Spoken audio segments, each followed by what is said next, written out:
आज हम बात करेंगे एसएसबी डे 5 में।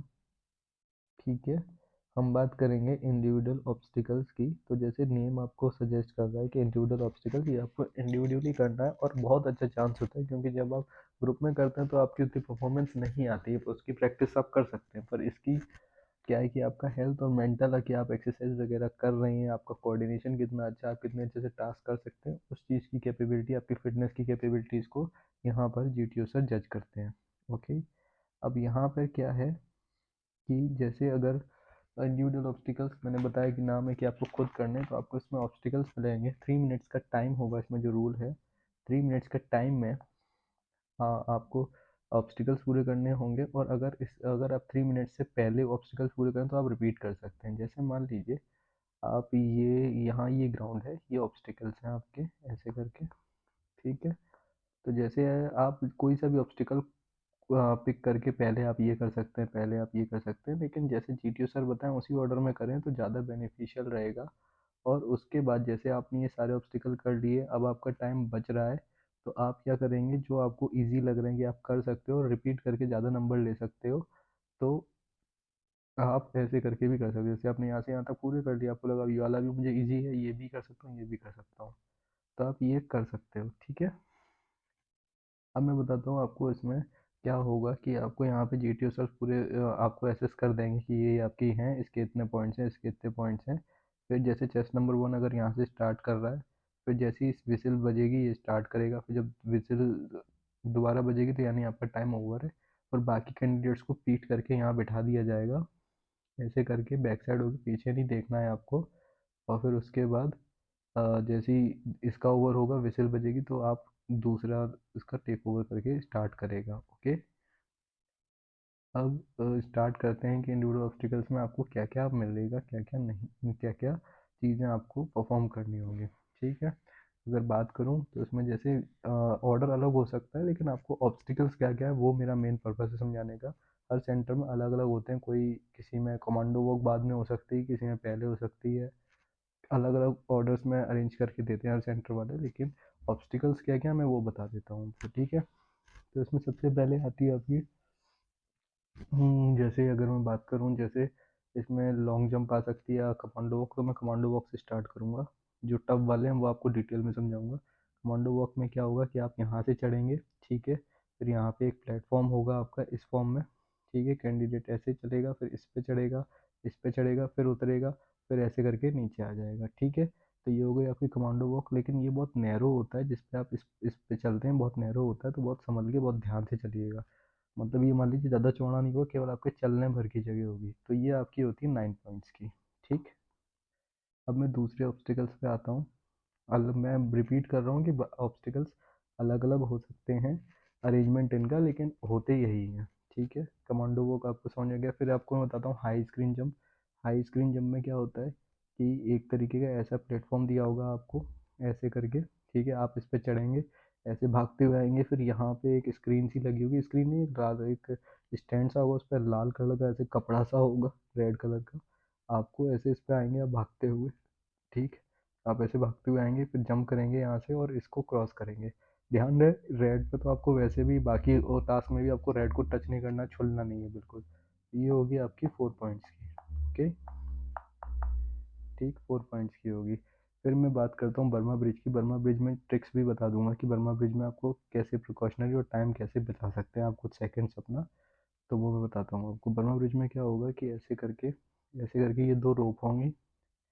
ठीक है, और ये यहाँ पे आपको ऐसे करके एक लैडर होगी, यहाँ पे चढ़ना है। जब आप यहाँ पे आ जाएंगे इसके बराबर, तो ऐसे करके ये की लैडर है। ठीक है, ये दो रोप है, रोप ये, एक रोप ये, फिर यहाँ पे ये ऐसी लैडर्स होगी उतरने के लिए। तो जब आप इस पे ऐसे चढ़ेंगे, तो ये यहाँ पे जैसे ये कैंडिडेट है, यहाँ से अब यहाँ पे इस पे आ गया, ये ऐसे इसके हाथ हैं, इसको उसने रोप को पकड़ लिया, ये इसको पकड़ लिया। लेकिन जो आपके पैर होंगे ना, इनको जैसे आपने जैसी मतलब इसे वेट गिरता है ना, तो ये इसे बैलेंस करना बहुत ब्रिज पे मुश्किल होता है। जैसे आपने सर्कस में देखा होगा या ये तमाशे वाले होते हैं, तो रोप ऐसे ऐसे जब भी आप पैर रखते हो तो ऐसे ऐसे मूव करती है, अप एंड डाउन ऐसे करके जिग में। तो आप क्या करें, जैसे ही आप मान लीजिए आपने ये वाला पैर उठाया, तो लोड हल्का सा कम हुआ तो ये हिलने लग जाएगी, तो आपका बैलेंस बिगड़ेगा। आपने ये वाला उठाया, आप इसमें क्या करें, अपने फीट ना उठाएं, फीट को रेंग रेंग के, मतलब एक घिसट घिसट के, बिल्कुल उठाया ना, घिसट घिसट के घिसट घिसट के आप चलें। ठीक है, तो आपका ये रोप जो है ना ज़्यादा वाइब्रेट ऐसे ऐसे नहीं करेगी। दूसरा, जब आप यहाँ से चढ़ना तो आपको पूरा हुआ, लेकिन जब आप उतरेंगे तो कोशिश करें कि लैडर जल्दी जल्दी चढ़ें, टाइम बचे। उतरने के लिए क्या है कि जैसे आप यहाँ पे पहुँच गए एंड अब आप यहाँ से ऐसे उतरेंगे ना, तो जैसे ही यहाँ से तो डायरेक्ट तो नहीं कूदिएगा क्योंकि हाइट ज़्यादा होती है इसकी। तो जैसे ही आपकी जैसे यहाँ पे 3-4 बच रही हैं तो आप पूरी सीढ़ी मत उतरिए, जैसे ही आपको लगे कि आप जंप कर सकते हैं यहाँ से इस पॉइंट से 3-4 स्टेयर्स को ना आप टाइम वेस्ट करो, तो आप डायरेक्ट कूद के दूसरे ऑब्स्टिकल्स पे बढ़ सकते हैं। तो ये आपका टाइम बचाने की मैंने आपको ट्रिक बता दी जो मैंने यूज़ करी थी। ओके, अब इसके बाद हम बात करते हैं प्लेटफॉर्म जंप की। प्लेटफॉर्म जंप में क्या होता है, ऐसे आपको दो प्लेटफॉर्म दिए होंगे अलग अलग हाइट्स के, आप इस पे चढ़ेंगे। इस पे चढ़ने के बाद इसके चढ़ने के बाद आप इस पे ऐसे उतरेंगे, फिर इस पे उतरने के बाद इस पे चढ़ेंगे फिर उतरेंगे। तो ये प्लेटफॉर्म जंप आपकी 7 पॉइंट्स की है, और बर्मा ब्रिज मैंने बताना तो भूल गया आपको शायद, तो वो 5 पॉइंट्स की है। ओके, अब इसके बाद हम अगर थोड़ा सा आगे बढ़ें तो अब इसके बाद आपको मिलेगा टाइगर लीप। जैसे क्या होगा कि आप ऐसे करके, एक ये होगा,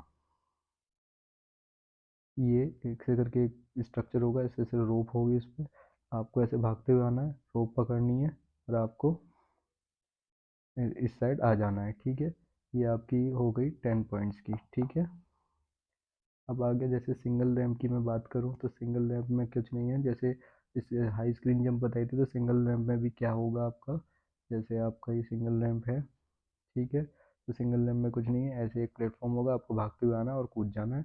ये होगी आपकी 1 पॉइंट की। ठीक है, अब इसके बाद अगर मैं आगे बढ़ूँ तो आगे बढ़ता हूँ, आगे बढ़ने के बाद मैं आपको बताता हूँ कि आपको एक लॉन्ग जंप होगा, एक इस तरीके का, एक ड्रम सा पड़ा होगा।